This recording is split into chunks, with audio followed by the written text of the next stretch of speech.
नाज़रीन अस्सलाम वालेकुम। अब तक डॉक्टर दानिश के साथ हाजिर हैं। सिचुएशन बहुत टेंस है। पार्लियामेंट और एक तरफ पार्लियामेंट, दूसरी तरफ सुप्रीम कोर्ट अपनी अपनी जगह खड़ी है। हुकूमत पार्लियामेंट के साथ मुकम्मल तौर पर शामिल भी है और कहीं कहीं वो अपनी दो कश्ती में सवार हो जाती है, सुप्रीम कोर्ट के सामने भी पेश हो जाती है।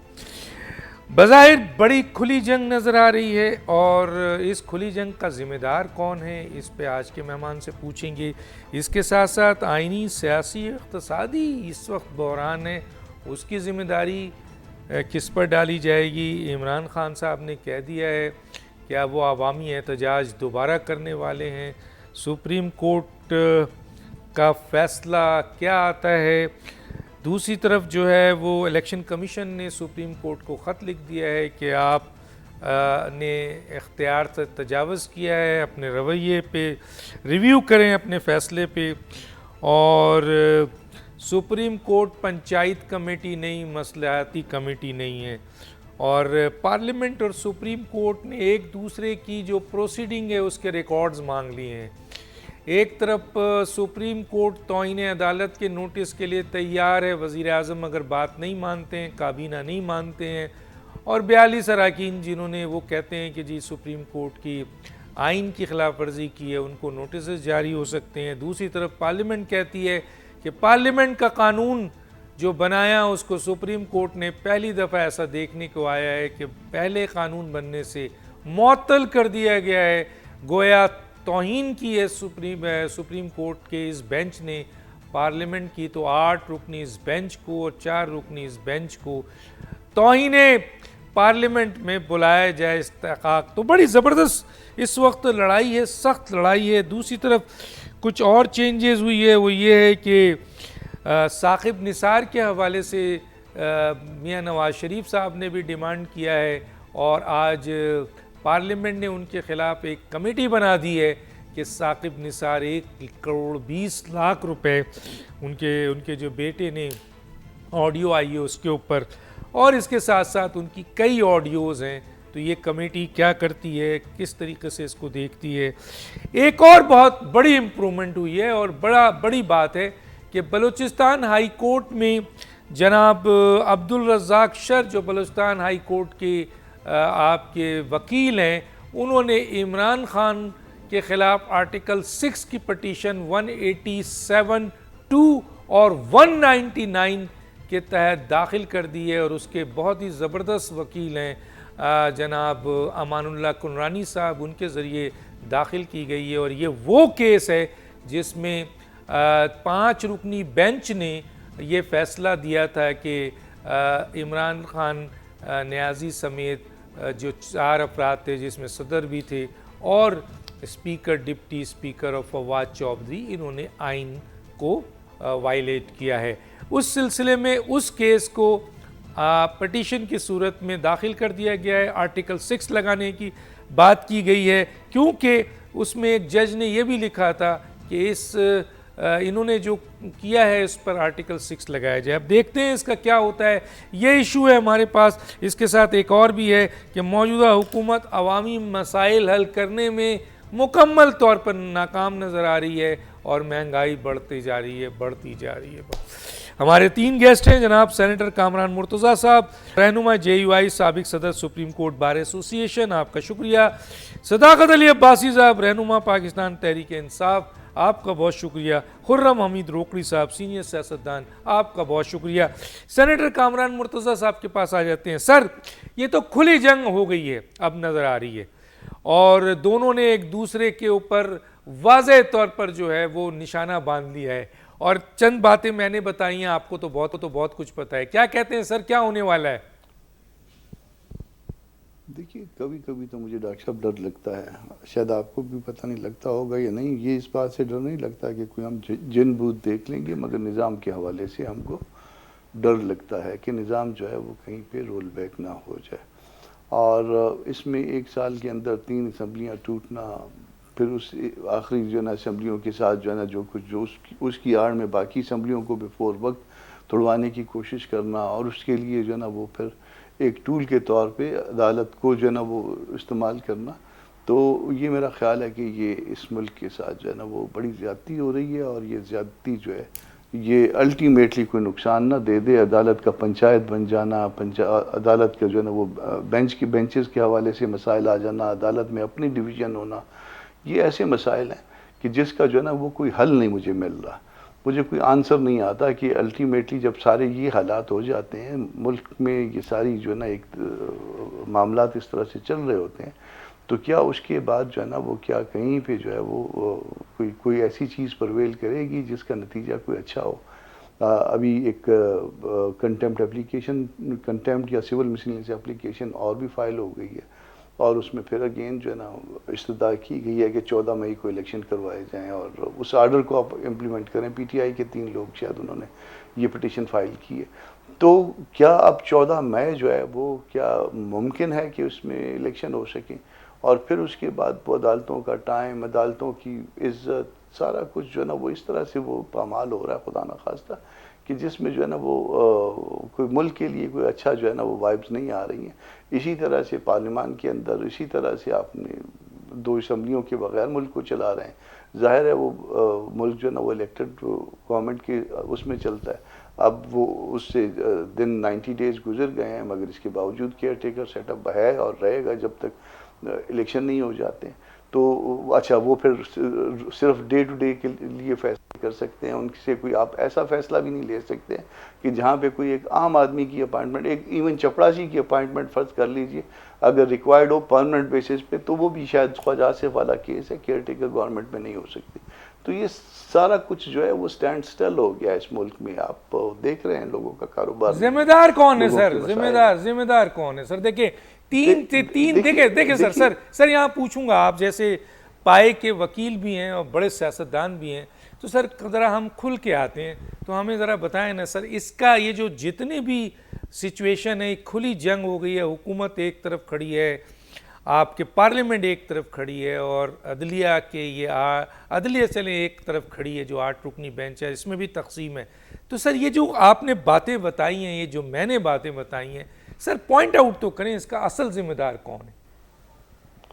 देखिए, मैं जो भी पॉइंट आउट करूंगा, मैं जेयूआई का एक रुकन हूँ, मेरा जो भी ओपिनियन होगा वो बायस होगा। मैंने ये सारी सूरत हाल बता दी है, उसके बाद पब्लिक असेस करे कि इसकी जिम्मेदारी किसके ऊपर आती है।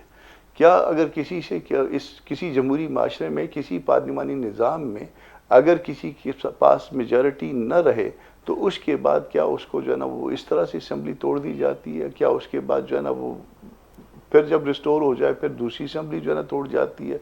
क्या उसमें इस तरह 63A जैसी जजमेंट्स आती हैं? क्या उसमें नवाज शरीफ जैसी नाअहलियतें आती हैं? क्या उसको वोट देने का तो हक है, वोट लेने का हक नहीं है? या मतलब एक अजीब सी बातें हैं ना, वो ऐसा हाच-पाच हुआ है गुज़श्ता 5, 6, 7 साल में कि पूरे सिस्टम को आप कहें ना कि वो कहीं पे भी जो है ना वो ठीक तरह से नहीं चल रहा, मगर फैसला जो है वो पब्लिक पे छोड़ते हैं। मैं ओपिनियन दे सकता हूँ, मैं एक ओपिनियन रखता हूँ, मगर वो आप उसको कह सकते हैं कि वो बायस है, जिस तरह से दूसरे की तरफ से जो कोई ओपिनियन आएगा वो भी बायस होगा। तो इसलिए पब्लिक इसका फैसला करेगी। लेकिन सर पब्लिक कैसे फैसला करे? पब्लिक पे तो आप जा ही नहीं रहे ना, इलेक्शन पे तो जा नहीं रहे ना। अगर पब्लिक पे आपने जाना है तो फिर इलेक्शन पे जाएं आप, वो आप नहीं जा रहे हैं। वो इन एनी केस जो है वो अक्टूबर या अक्टूबर से कुछ पहले वो इलेक्शन होना है, हमने पब्लिक के पास जाना है। हम तो इस पे यकीन रखते हैं कि इलेक्शन के बगैर या अवामी नुमाइंदों के बगैर ये मुल्क नहीं चल सकता, ना चलाया जा सकता। ठीक है सर, मैं आगे आपसे बात करूंगा। मैं आता हूं जनाब सदाकत अली अब्बासी साहब। सदाकत अली अब्बासी साहब, एक बड़ी ख़तरनाक न्यूज़ आ गई है, इमरान खान के ख़िलाफ़ आर्टिकल 6 की कार्रवाई के लिए बलूचिस्तान हाई कोर्ट में पटिशन दाखिल कर दी गई है, जो कि फेडरल गवर्नमेंट ने इनिशिएट करने के बाद कमेटी की तरफ दिया था और उसको फर्दर आगे लेके नहीं गई थी। तो इस पे ज़रूर कमेंट्स कीजिएगा। लेकिन अब ये ज़रा बताइए सर, ये हो क्या रहा है? आप लोग कमेटी खेल रहे हैं, और उधर से ये इशारा साफ तौर पे मिल रहा है कि अक्टूबर से पहले तुसी नहीं देखना, इलेक्शन नहीं होंदा, इलेक्शन देखना है आपने तो अक्टूबर से आगे देखे। तो फिर किस बात पे कमेटी खेल रहे थे सर? और यहाँ जो ये लड़ाई चल रही है पार्लियामेंट और कोर्ट की, वहाँ आप क्या इस पे कहाँ खड़े हैं सर? जी बहुत शुक्रिया डॉक्टर साहब। पहले तो आपने कहा कि बड़ी ख़तरनाक खबर आ रही है इमरान खान पे आर्टिकल 6 लगने की। ख़तरनाक नहीं है, बड़ी शुगलिया खबर है, मज़का खेज खबर है कि आइन कोई और तोड़ा है और जो है ना आर्टिकल 6 इमरान खान पे लग रहा है। बहरहाल चलें, वो कोर्ट की प्रोसीडिंग है, जब कोर्ट फैसला करेगी तो देखा जाएगा। मैं तो ये देख रहा हूँ कि दो बातें, एक तो सियासी बात है कि 14 पार्टियाँ मिल के, पाकिस्तान के घाक घाक किस्म के सियासतदान मिल के एक इमरान खान से इलेक्शन का ना सामना करने के लिए क्या क्या किस तरह मैदान छोड़ के भाग रहे हैं और क्या क्या तावीलें दे रहे हैं। पहले मिल के कहते थे कि जनाब अगर आपको इलेक्शन चाहिए तो पंजाब और KP की असम्बलियाँ तोड़ें, क्योंकि इस तरह तो आप हुकूमत में हैं, इलेक्शन कैसे मांग सकते हैं।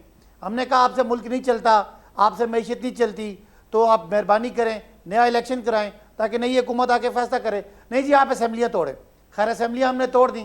फिर कहते हैं कि मुल्क के जो है ना वो सिक्योरिटी के हालात ऐसे नहीं है कि हम इलेक्शन कराएं, हमें डर लगता है इलेक्शन से। फिर कहते हैं हमारे पास पैसे नहीं हैं, तो पैसे हमने देखा कि अरबों रुपए, उसके कई 100 अरब रुपए खर्च कर रहे हैं। अभी शायद खान साहब ने कहा है कि खाली 20 अरब रुपया तो उनकी अपनी पार्टी नून लीग खा गई है, आटे से खा गई है। तो इस तरह के यानी मज़का खेज बातें करने के बाद फिर उन्होंने कह दिया कि जी इलेक्शन तो हम कराना चाहते हैं, लेकिन इलेक्शन अगर एक दिन में हो तो हमने कहा चलें वो भी कर लेते हैं। अब ये सारी बातें इनके बहाने इलेक्शन से भागने के। एक बात तय है कि आइन सुप्रीम है, आइन के तहत ही सुप्रीम कोर्ट भी काम करती है, आइन के तहत ही एग्जेक्टिव काम करती है और आइन के तहत ही मुकन्नना लेजिस्लेटर काम करती है। लिहाजा आइन के मुताबिक उसकी तशरीह सुप्रीम कोर्ट ने करनी है और सुप्रीम कोर्ट की तशरीह के मुताबिक इलेक्शन का 90 दिन में पंजाब का होना 14 मई को तय है। और अगर हुकूमत नहीं कराती, वो पैसे नहीं देती जैसे आज इलेक्शन कमीशन ने बता दिया, तो इसका मतलब है कि वो कानून तोड़ रहे हैं, मुल्क का आइन तोड़ रहे हैं। सबसे पहले तौहीन अदालत, उसके बाद आर्टिकल 6। हमारी पूरी कोशिश थी कि शहबाज शरीफ साहब को मरियम और जरदारी साहब हटवाना चाहते हैं अदालत के ज़रिए और उनको नायल कराना चाहते हैं। वो अगर ना हो तो अच्छी बात है, मुल्क में पुरअमन तरीके से इलेक्शन हो जाए, लेकिन शायद शहबाज शरीफ साहब को समझ नहीं आई। तो बहरहाल उनके लिए इलेक्शन भी एक ज़ाहिर सियासी मौत है। तो वो इससे बचने के लिए जो कुछ भी कर रहे हैं वो उनका और कोर्ट का मामला है। हम समझते हैं कि हम पाकिस्तानी ये अपना राइट रखते हैं, पंजाब और KP के लोग, कि हमें मुंतखब लोग गवर्न करें। हमें गैर मुंतखब लोग 90 दिन से ज़्यादा गवर्न नहीं कर सकते थे, उनका टाइम पूरा हो गया। लिहाजा आपका सवाल यह है हम किधर खड़े हैं? हम आइन के साथ खड़े हैं, अपनी सुप्रीम कोर्ट के साथ खड़े हैं। ये जो माफिया है इन्होंने पहले भी अदालतों को ख़रीदने की कोशिश की, पहले भी अदालतों को डिवाइड किया, पहले भी ब्रीफ केस चलाए, पहले भी अदालतों पे हमले किए और आज भी ये अदलिया को बदनाम करने की कोशिश कर रहे हैं। किसी पार्लियामेंट की किसी करारदाद की कोई हैसियत नहीं है जज साहिबान के फैसलों के खिलाफ। लिहाजा फैसला तय है कि 14 मई को इलेक्शन होने, और अगर नहीं होने तो शहबाज शरीफ और उनके साथी उनको तौहीन अदालत फेस अच्छा करना सर, पड़ेगा। एक सवाल जी। आप सुप्रीम कोर्ट के साथ खड़े हैं। अगर सुप्रीम कोर्ट अभी फैसला तो नहीं दिया सर, अगर फ़र्ज़ कीजिए उसका फैसला आ जाए, जैसे एक दफ़ा फैसला उसने दिया कि जी आर्टिकल 224 के तहत जो है वो 90 दिन देखें, या उसमें उसने इजाफा कर दिया कि थोड़ा सा और आगे चले जाएं, तो ये भी आइन तोड़ने के मुतरादिफ है। बहरहाल उन्होंने, सुप्रीम कोर्ट है, उनको कौन कहे कि भाई आपने आइन तोड़ दिया है। अगर कल सुप्रीम कोर्ट ये फैसला कर दे कि जी हुकूमत और अपोजिशन मिलकर फैसला करें और अब हम इसमें नहीं पढ़ते हैं, जब भी चाहें ये इलेक्शन कराएं, तो क्या आप सुप्रीम कोर्ट के किसी ऐसे फैसले को मानेंगे जो 14 मई के अलावा या अक्टूबर में कराने की इजाज़त दे दें? आप मानेंगे सर? देखिए डॉक्टर साहब, सुप्रीम कोर्ट के फैसले ना मानने की तो कोई तुक नहीं पड़ती। देखें जो पार्लियामेंट में आज पार्लियामेंट और उसकी तौहीन और उसकी वकार की बात हो रही है, उसमें बैठे हुए लोगों का ये ज़ाती इंटरेस्ट है कि उनका दौर लंबा हो, उनको इलेक्शन फेस ना करना पड़े, उनको आवाम ना देखना पड़े, ताकि उनकी तनख्वाहें लगी रहें, उनकी मराहत लगी रहें, उनकी याशियाँ लगी रहें। सुप्रीम कोर्ट के ऑनरेबल जजेस का तो मसला नहीं है, वो हुकूमत A हो, B हो, C हो, उनका तो काम चलना है। उनका तो इस पार्लियामेंट के आने जाने से उनकी नौकरियों में, उनकी ज़ाती मामलात में फ़र्क तो नहीं पड़ता। लिहाजा ये बड़ी वाज़ेह बात है कि वो जो बैठ के वहाँ तकरीरें कर रहे हैं वो इसलिए कर रहे हैं कि उनको अपनी सियासी मौत नज़र आ रही है, और उसमें 90% लोग वो हैं जो करप्शन जिन्होंने की हुई है, और उनको पता है कि अगर इमरान खान आता है तो वो जो उन्होंने नैब का कानून ख़त्म किया है। वो कानून जब ख़त्म होगा तो जो 1100 अरब रुपया 1200 अरब रुपया वो खा गए उनको देना पड़ेगा। ठीक है तो सर, ठीक है। जजेस का तो ऐसा कोई इशू नहीं है, इशू नहीं लिहाजा है। आप हर सुप्रीम फैसला कोर्ट के हर मेरे पे, फैसले के आप साथ पे, खड़े हैं। हुकूमत पे आप और कामरान सुप्रीम मुर्तज़ा कोर्ट साहब के पे, आप मुर्तज़ा साहब सुप्रीम कोर्ट के हर लाजिम है मानना, आप बाइंडिंग है। सुप्रीम कोर्ट कोई के आदमी उससे हर रूगर्दानी फैसले नहीं कर के सकता। साथ खड़े हैं। That's good, that's great. जनाब रोकड़ी साहब, मौजूदा दोनों हजरात की आपने गुफ्तगू की, जो हालात है, खुली जंग है, इन तमाम तबाहियों का जिम्मेदार कौन है? ये आइनी बहरान, सियासी बहरान, इक़्तिसादी बहरान और अब इदारों के दरमियान खुली जंग, कौन जिम्मेदार है सर? डॉक्टर साहब, केओस जो क्रिएट हुआ है उसकी जिम्मेदारी इमरान खान ने खुद कबूल कर ली है कि मैं जिम्मेदार हूँ। आप उसका वो जो और ये मकबूल जान एक दानिश्वर है पाकिस्तान के, वो हमारे एक दोस्त कहा करते थे कि कुछ लोग दानिशखर हैं, दानिश्वर नहीं। सॉरी टू से दिस ऑन टीवी। बहरहाल उनके साथ जो इंटरव्यू है उसके अंदर तो सारी चीजें इमरान खान खुद बता रहे हैं कि ये सारे केओस का, ये जो कुछ हुआ, इस महंगाई का, ये जो कुछ हो रहा है, सारे का जिम्मेदार मैं खुद हूँ। फिर इस गवर्नमेंट के जाने के बाद, इनकी गवर्नमेंट के जाने के बाद जो एक स्टाइल अपनाया है इमरान खान ने, अब्बासी साहब तो मजबूर हैं, ये तमाम लोग मजबूर हैं कि जितने भी लोग जो कि एक अपनी पार्टी में रह के एक पॉजिटिव पॉलिटिकल स्ट्रगल करना चाहते थे, ये मजबूर हैं, इनके हाथ में कुछ भी नहीं। इस तमाम केओस का जिम्मेदार इमरान खान खुद है। पाकिस्तान को स्टेज में पहुंचाने वाला भी इमरान खान खुद है और इसको इमरान खान आगे बढ़ाना चाहता है क्योंकि वो किसी न किसी सूरत बदला लेना चाहता है उन तमाम चीजों का जो कि उसके अपने हाथ की चीज। ये है मेरा सादा सा जवाब। जी डॉक्टर जी, तो मुझे जरा एक और चीज भी बताइए ना सर कि ये जो सुप्रीम कोर्ट और पार्लियामेंट की इस वक्त लड़ाई है, आगे आप क्या देख रहे हैं सर इसमें? डॉक्टर, ये लड़ाई होनी नहीं चाहिए। पार्लियामेंट का एक अपना जो है मकाम है और सुप्रीम कोर्ट को पार्लियामेंट के मकाम को डिफेंड करना चाहिए या उसको एलिवेट करना चाहिए या उसको स्ट्रॉन्ग करना चाहिए या उस कानून की तशरीह ऐसा करना चाहिए कि पार्लियामेंटेरियन बेहतरीन तरीके से कानून साजी भी कर सकें और कानून को लेकर आगे भी बढ़ सके, ताकि पार्लियामेंटेरियंस को भी ये एहसास सुप्रीम कोर्ट की तरफ से जाना चाहिए कि वो कानून साज असेंबली है, यानी पार्लियामेंटेरियंस ने कानून बनाना है। अब ये जो कशमकश है और सुप्रीम कोर्ट के किसी भी कोर्ट को, किसी भी लेवल की कोर्ट को ब्लेमलेस होना चाहिए। आपको भी मालूम है, मुझे भी मालूम है कि हालात उस तरफ चले गए हैं कि जहां पर ब्लेम्स आ गए, कहीं पे क्या चीज है, कहीं पे क्या चीज। इसमें जो पार्लियामेंट का पैरामीटर्स हैं, ये जो पार्लियामेंट की सुप्रीमेसी कह लें या जो पार्लियामेंट का इस्तेहकाक है, कोर्ट को उसको सपोर्ट करना चाहिए, ऑल आउट उसको सपोर्ट करना चाहिए। चाहे ये इलेक्शन कमीशन है, ये जो इदारे हैं गवर्नमेंट के, इनको मजबूत करना चाहिए कोर्ट को और इनको सपोर्ट करना चाहिए। मेरा तो पहले दिन से आज तक ये है बात जो मैंने आपके सामने पहले भी की, आज भी कर। जी डॉक्टर जी, तो मैं आपसे आगे बात करूंगा, एक ब्रेक पे जाएंगे नाज़रीन, फिर वापस आते हैं।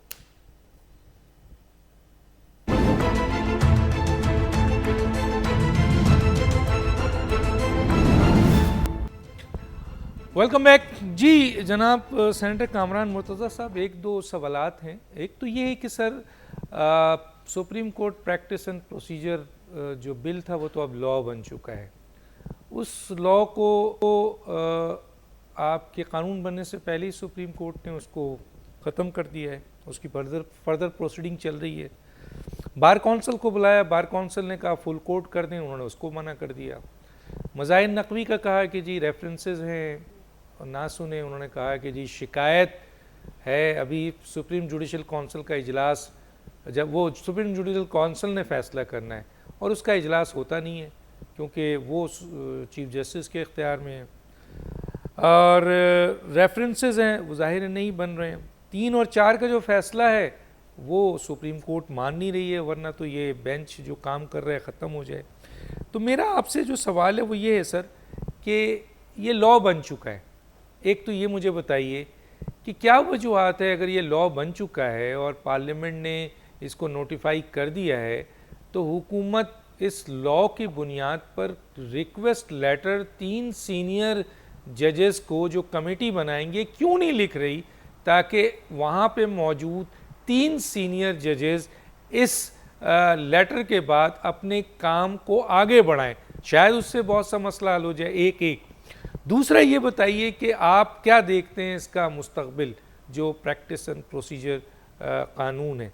तीसरा कि ये जो आर्टिकल 6 लगाया, क्योंकि आप लॉयर भी हैं, ज़रा सा मैं पूछ लूँ कि ये आपके आर्टिकल 6 जो है वो लगाया गया है, और ये लगाने से मुराद ये है कि पिटीशन दाखिल की गई है 199 और 187(2) के तहत, तो इसका आप कैसे देखते हैं क्या इसका रद्द अमल आ सकता है या क्या रिजल्ट आप समझते हैं? जी सर। देखिए, जहाँ तक इस कानून का ताल्लुक है, प्रोसीजर और प्रैक्टिस वाले कानून का, ये अब ला बन चुका, मगर ये शायद तारीख़ में कम अज़ कम मेरे इल्म के मुताबिक ये पहली दफ़ा हुआ है कि अभी तक ये कानून नहीं बना था, अभी तक नोटिफाई नहीं हुआ था, अभी तक प्रेसिडेंट के पास ये मामला पेंडिंग था और इसको स्टे कर दिया और उसके ऊपर बेंच भी बना लिया। बेंच बनाने की वजह बज़ाहिर ये समझ आती थी कि जब ये कानून बन जाएगा तो उस वक्त शायद बेंच इस तरह से बनाना जो है ना वो मुमकिन नहीं होगा, और इसीलिए शायद इसी सोच के तहत जो है इसको ला बनने से पहले या नोटिफाई होने से पहले या गज़ट होने से पहले जो है ना इसके ऊपर एक बेंच जो है ना वो बना लिया गया। तो उसकी इंटेंशन जो है वो मुझे मुनासिब नहीं लगती, मैं यही कह सकता हूँ। फिर इसमें कन्फ्लिक्ट ऑफ इंटरेस्ट की बात भी है। तकसीम आपके इख्तियार को किया गया है, एक बंदे के इख्तियार को 3 लोगों के पास, 3 सीनियर जजों के पास तकसीम कर दिया गया, क्योंकि इसके हवाले से बहुत से ऐसे मामला थे, न सिर्फ आज के बल्कि वो दहाइयों के मामला थे। मैंने ख़ुद एज ए प्रेसिडेंट जो है ना इसमें जो है ना वो मुतालबा किया था उसमें, और बाकी प्रेसिडेंट्स ने मुतालबा किया था।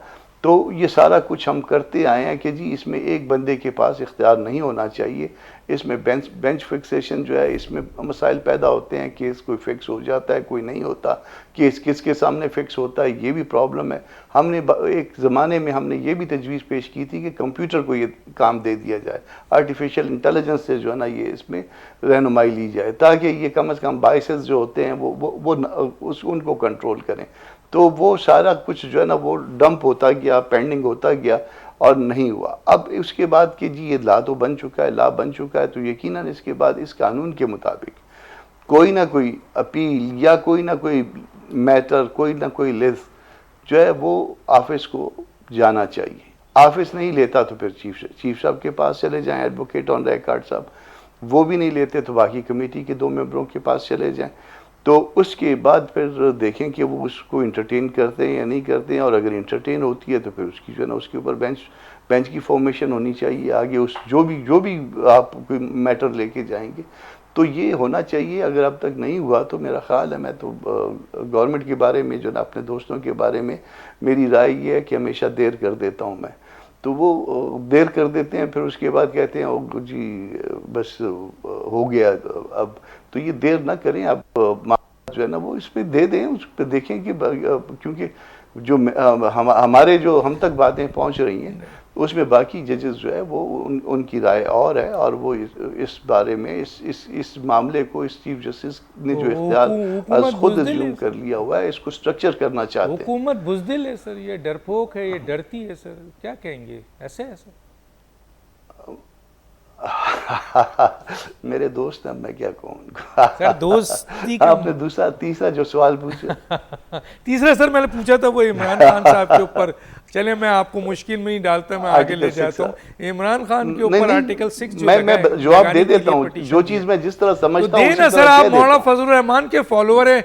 मौलाना साहब ने जो प्रेस कॉन्फ्रेंस की थी उसके बाद ही तो सब कुछ हुआ है सर, तो आप तो मौलाना फजलुर रहमान के पैरोकार हैं सर। बिल्कुल है, इसमें कोई शक नहीं। जवाब दें सर। और सबसे पहले जो है ना मौलाना साहब ने ये मामला डिसाइड किया, तो ये आर्टिकल 6 जो है ना वो किसी और चीज़ पे लगता है। इलीगलिटीज हो सकती हैं, सबवर्जन ऑफ कॉन्स्टिट्यूशन जो है ना वो कोई और चीज़ होती है। ये रोज़ हमारे हवाले से जो है ना ये इनके वकील बैठ के वो कहते हैं कि इन पे आर्टिकल 6 लगा देंगे।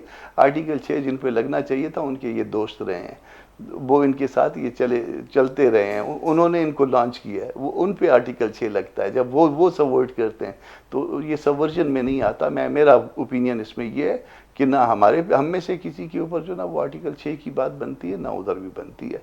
ये मेरा जो ना अपना एक लीगल ओपिनियन है।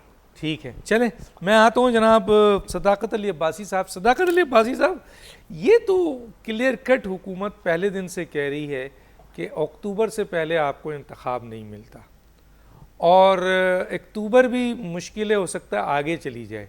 तो सर आप क्या करेंगे? सुप्रीम कोर्ट क्या करे? सुप्रीम कोर्ट के पास कोई पुलिस, कोई फ़ौज, कोई ऐसी चीज़ तो नहीं है कि वो उस पर इम्प्लीमेंट करा सके? सारी चीज़ें तो इनके पास है, ये सब एक साथ खड़े हुए हैं, तो क्या करेंगे? एक तो सर ये बताइए, और दूसरा ये बताइए कि साकिब निसार के हवाले से नवाज़ शरीफ साहब ने कल कहा कि उसके ख़िलाफ़ कार्रवाई की जाए, और आज पार्लियामेंट में पूरी एक कमेटी बन गई है जो साकिब निसार और उसके बेटे के ख़िलाफ़ कार्रवाई करने जा रहे हैं। क्या कहेंगे सर? अच्छा डॉक्टर साहब, पहली तो ये कि आप कामरान साहब की मुझे आवाज़ बिल्कुल नहीं आई, तो जो कुछ उन्होंने कहा मैं सुन नहीं सका, लिहाजा वो जो भी है फिर मैं ठीक के है, बगैर ही ठीक जवाब दूंगा। ठीक है, ठीक। आपका सवाल ये है कि जी ये इलेक्शन 90 दिन में भी नहीं कराना चाहते, और जाहिर है अगर इनके बस में हो तो कभी ज़िंदगी में इलेक्शन हो ही ना, होने भी नहीं चाहिए, क्योंकि ये इलेक्शन जीत नहीं सकते, तो क्या फ़ायदा इलेक्शन कराने का? वो कहते हैं ना Ishaq Dar, what election, what nonsense, क्या बातें कर रहे हो, what are 90 days, what is constitution. ये इनके अब्बा जी का मुल्क है और इनके अब्बा जी का कानून है, क्योंकि आइन तो है कोई नहीं। तो क्या करेंगे हम क्या करेंगे? बड़ा अच्छा सवाल है। ये पूरे पाकिस्तान के लोगों के जो इज्तिमाई सोच है उनके लिए सवाल है कि एक हुकूमत जिसको पकड़ के बिठा दी है वो ये कहती है कि जी क्या कर लेगी सुप्रीम कोर्ट, इख्तियार तो हमारे पास है। तो भाईजान आपका, मेरा, कामरान साहब का, रोखड़ी साहब का और हर पाकिस्तानी का एक चीज़ पे मुत्तफिक है, वो है आइन। और अगर आइन नहीं है तो फिर जिसकी ताकत है उसका मुल्क होगा। फिर अल्लाह न करे कि लोग जो है वो दीवारें फैलाएंगे और शहबाज शरीफ साहब को और कामरान साहब की पार्टी के वज़ीरों को पकड़ के बाहर निकालें। ये तो हम कभी भी नहीं चाहेंगे। अल्लाह ना करे इस मुल्क में ये वक्त आए जब लोग ये कहें कि what election and what 90 days. तो देखें, असल बात यह कि किसी भी जमहूरी मुआशरे में, किसी भी महज़ब मुआशरे में अगर कोई आइन कानून है फिर तो बात है, नहीं है तो फिर ठीक है। लोग, हम तो पॉलिटिकल लोग हैं, हम तो कोई गैर सियासी, गैर जमहूरी बात की बात तो नहीं कर सकते। तो ठीक है, फिर मुल्क जो है वो उसमें मार्शल लॉ तो लगा ही हुआ है, ना कोई जमहूरी किसी के इख्तियारात हैं, लोग यहाँ उठाए जाते हैं, लोग गायब हो जाते हैं, मीडिया पे पाबंदियाँ हैं, सियासी कारकुनान जो है वो जेलों में जाते हैं, हम लोग इलेक्शन आइन के तहत मांग रहे हैं। तो नहीं है तो फिर ठीक है, नहीं है, छोड़ दें, ये ढकोसला बंद करें। कौन सा फिर पार्लियामेंट है? किस पार्लियामेंट की बात कर रहे हैं? वो पार्लियामेंट देखें इस तरह नहीं होता। आइन के मुताबिक पार्लियामेंट कानून बना सकती है, लेकिन सुप्रीम कोर्ट का ये इख्तियार है कि वो कानून किसी तरह आइन से मुतसादिम तो नहीं है। ये इख्तियार पार्लियामेंट के पास नहीं है, ये इख्तियार सिर्फ सुप्रीम कोर्ट के पास है कि वो देखे कि क्या कानून मुतसादिम है। वो तो या पहले आइन की ही डायरेक्शन के पहले अंदर ही है। मुअत्तल तो कर दिया ना सर, उसने कानून तो बने ही नहीं है, मुअत्तल पहले कर दिया। ये तो हिस्ट्री में नहीं हुआ। ठीक है ना, सुप्रीम कोर्ट का इख्तियार है, इख्तियार है। सुप्रीम अच्छा। कोर्ट का आइन में ये इख्तियार है कि कोई कानून बने उसको वो स्ट्राइक डाउन कर दे।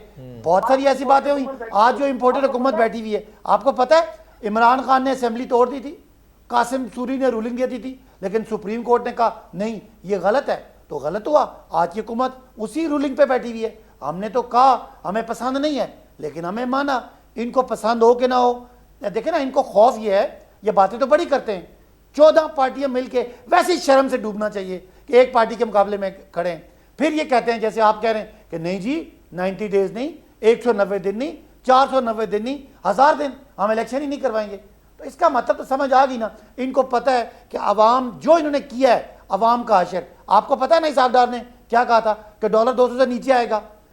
मेरे भाई कामरान की पार्टी क्या कहती थी कि इमरान खान के दौर में महंगाई है 12%, हम कम करेंगे। आज कम करके महंगाई 50% है, तारीख रकम होगी। ग्रोथ 6% थी, आज 0 है। खजाना भरा हुआ था, आज खाली है। पाकिस्तान का बच्चा बच्चा इस वक्त परेशान है, और आप कह रहे हैं इलेक्शन ना करवाएं। तो क्या हाल है? हम चले नहीं करवाते इलेक्शन। इस इंपोर्टेड रजीम के पास, शहबाज शरीफ साहब के पास, कामरान मुर्जा साहब के पास, मौलाना फजल रहमान के पास, पीपल्स पार्टी के पास मुल्क को ठीक करने का कोई आपको उम्मीद है? अपने कैमरामैन से पूछें, इनको उम्मीद है?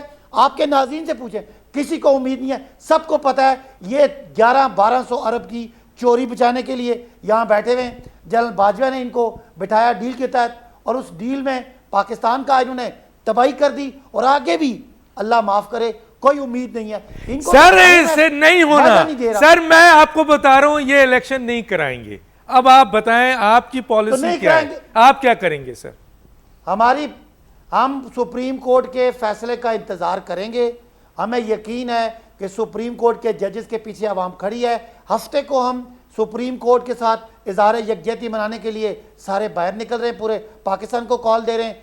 फिर अगर उसके बावजूद ये इलेक्शन कहते हैं कि हम सुप्रीम कोर्ट का हुक्म नहीं मानते, तो सुप्रीम कोर्ट का कब नहीं मानेगा तो वो नायल हो जाएगा, उस पर आर्टिकल 6 लगेगा। सर नहीं, अगर ये उसका फैसला सुप्रीम नहीं कोर्ट मानते, वो तो कह ठीक रहे है, फिर ना वो माने। ये कह रहे हैं कि हम इस बेंच को नहीं मानते, तो फिर उसके ऑर्डर को कैसे मानेंगे सर? वो उनकी हैसियत क्या है, वो किस हैसियत से कहते हैं? उनकी कोई टके की हैसियत नहीं है ये कहने की वो सुप्रीम कोर्ट का हुक्म नहीं मानते। जो सुप्रीम कोर्ट का हुक्म नहीं मानते उसके हम किसी को नहीं मानते। सुप्रीम कोर्ट फाइनल अथॉरिटी है आइन के मुताबिक। लेकिन वो कह रहे हैं हम सुप्रीम कोर्ट का हुक्म मानते हैं, वो लेकिन होते कौन है? वो सुप्रीम कोर्ट का हुक्म उनकी मानते कोई हैं, वो हैसियत कह नहीं रहे है। हैं कि सुप्रीम कोर्ट का 22 हुक्म करोड़ मानते हैं, लेकिन 3-4 वाले फैसले का, ये जो 2-3 वाले ये देखिए नहीं ना, मानते। 3-4 को डॉक्टर साहब 2-3-4 का फैसला सुप्रीम कोर्ट ने करना है, इन चोरों ने नहीं करना। ठीक है, सुप्रीम ठीक है कोर्ट सर, ने फैसला करना ठीक है सर, इन ठीक है। चोरों की क्या मुझे बताएं, कभी किसी चोर ने माना है कि मैं अदालत वो मेरे सर लिए आप इस फैसला चोर के करिए? साथ फिर ये बैठ तो चोरों जाते का टोला हैं, है। फिर इस चोर के साथ आप बैठ जाते हैं यार, आप भी तो गलती करते हैं यार, चोर खुदा को के लिए बाहर यार। निकालने के लिए उससे मुज़ाकरात करना पड़ता अच्छा, है। आप एक जब नई- चोर नई- आपका नया गुमराह बयान हुआ कर आपने ले, दे दिया। कनपट्टी पे बंदूक रखे। हाँ ना, नया चोरों को बयान मुज़ाकरात चले करते सर, हैं, एक घर छोटा से सा बाहर निकालने के एक लिए। छोटा सा ये ब्रेक सिर्फ- लेते हैं, फिर रोकड़ी साहब से पूछते हैं, एक छोटा सा ब्रेक।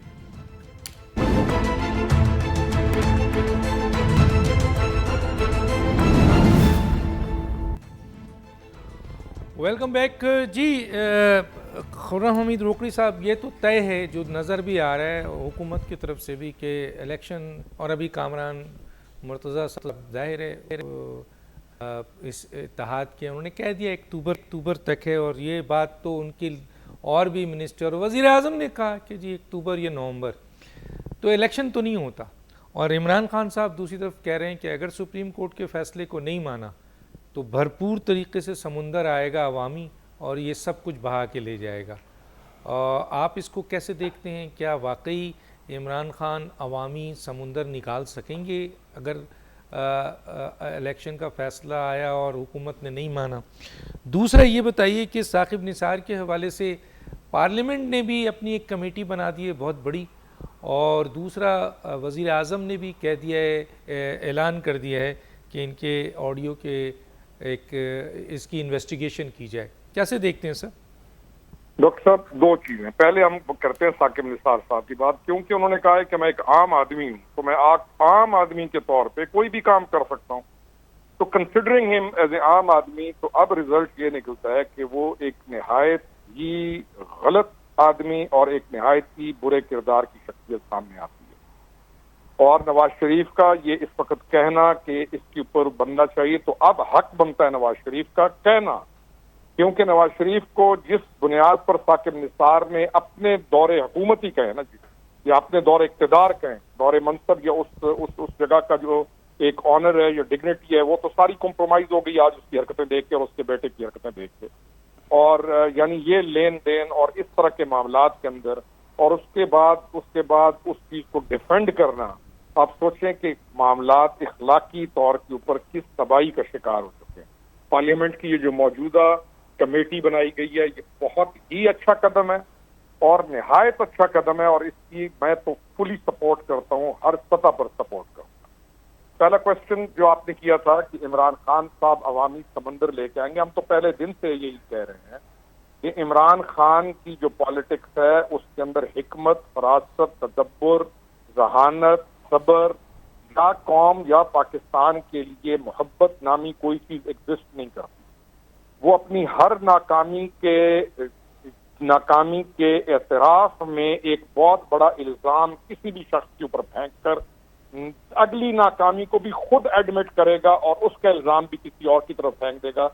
और उसकी तो ख्वाहिश ही ये है कि कुछ लाशों के ऊपर सियासत की जाए या लोगों को बाहर निकाल कर इस मुल्क के अंदर एक अफरा तफरी की कैफियत पैदा की जाए, लेकिन वो वक्त गुजर गया। ना वो वक्त पहले था, अभी तो आपने ये देख लिया परसों परसों लाहौर के अंदर और पिंडी के अंदर भी और ये और वो, और क्यों कोई अपने बच्चों को, और या हम क्यों अपने बच्चों को, या कोई क्यों अपने बच्चों को इसके इन मज़मूम मकासद के लिए सिर्फ एक बंदे की ख्वाहिश हो कि जी काम मामलात यूं कर दो, भाई यूं कर दो या यहाँ कर दो। तुम्हें किसने कहा था असेंबलियों से इस्तीफा दे के जाओ? कल तुम असेंबलियों में वापस आने के लिए दरखास्त टाइप करा के बैठ गए हो, यानी आप जरा गौर कीजिए, टाइप करा के बैठ गए हो कि हमें जी वापस असेंबली के अंदर जाना चाहिए, दोनों के अंदर उधर भी, कि हमारी दोनों असेंबलियां बहाल करें। किसी ने कहा अल्लाह के बंदे जिनको तुमने टिकट नहीं दिया ना, असेंबलियां बहाल करें, उन मामों ने तुम्हें वोट नहीं देना, किसी और को वोट देंगे। अब वो जो ड्राफ्ट तैयार हुए थे उन ड्राफ्ट को फिर कि हाँ यार अगर हमने ये भेज दिया। दूसरी तरफ बहुत सारे मेंबरान साहिबान इस कोशिश में है कि उनको नेशनल असेंबली के अंदर मेहरबानी करके उनके इस्तीफा जो है वो वापस ले लिए जाएं और उनको वहां बैठने दिया जाए। तेरे वादों पे कहां तक मेरा दिल फरेब उठाए, कोई ऐसा कर बहाना कि मेरी आस टूट जाए। सर एक बात आपसे पूछ लूं क्योंकि जाते जाते उधर जाना है। एक बात कि ये सर इलेक्शन तो नहीं होना, अब तो अक्टूबर और नवंबर, तो सर ये टिकटें जो बटी हैं और उस पे जो सुना है कि काफी खतीर, डॉक्टर साहब वो क्या पैसा तो कहाँ गया, वो क्या होगा सर उसका? सर देखिए ना, इमरान खान की टोटल सियासत डिसेप्शन की, धोखे की सियासत है। पहले उन तमाम मजलूमों, मासूम तो कहेंगे नहीं, उन मजलूमों को बिठाई रखा कि तुम्हें टिकट मिलनी है और ये कैंप तुम्हारा, ये कैंप तुम्हारा। वो उस टिकट के पीछे 10-10, 30-30 बंदे लेके गुलामों की सूरत में उन कैंपों के अंदर बाहर लंबी कतार लगा के सोए बैठे रहे और मौसूफ अंदर अपने VIP जो है घर के अंदर तशरीफ फरमा। तो जब टिकटें बट गई तो उन्होंने, हर किसी ने अपना अपना खैमा उठाया और परेशान हो के तेरे वादों पे कहां तक मेरा दिल फरेब खाए अतौला के दुखी गाने गाते हुए वो वापस अपने अपने इलाकों की तरफ चले गए। लेकिन बिल्कुल ये क्लियर है कि टिकटों में पैसा लिया गया है और टिकट के अंदर पैसा लेते हैं ये लोग। बहुत किस से छुपी हुई है, कुछ चेहरे हैं, कुछ बंदे हैं, वो आ जाते हैं तो उन्होंने पैसा कमाया है। तो इस सारी चीज के अंदर पैसा भी कमा लिया। अब क्या इमरान खान को कोई इस चीज से शर्म आती है कि मैंने ये काम किया, या इमरान खान इस चीज से परेशान होता है कि मैंने ये काम किया? वो समझता है कि सारे मेरे आगे, मैं थियोक्रेसी का एक इनका गॉडफादर हूं, या मैं इनका एक इन ज़ोंबीज का मैं एक ऐसा देवता हूं कि मैं जो मर्जी बुलडोज कर दूं, मेरे ज़ोंबी मौजूद है। किसी पार्टी में किसी ने जुर्रत तो करे कोई, किसने पैसे खाए हैं, उसके ऊपर पै जाओ और उसके ऊपर फिर ये एक जलगार करते हैं और उसके ऊपर तमाम चीजें करते हैं। तो इसको भी पता था कि इलेक्शन की सूरत में जा रहा है, लेकिन जो इसने वारदात डालनी थी हजरत ने डाल दी है। ठीक है सर, बहुत शुक्रिया। तीनों मेहमानों का टाइम बिल्कुल खत्म हो चुका है। तीनों मेहमानों का बहुत, डॉक्टर दानिश को याद दीजिए। अल्लाह हाफिज।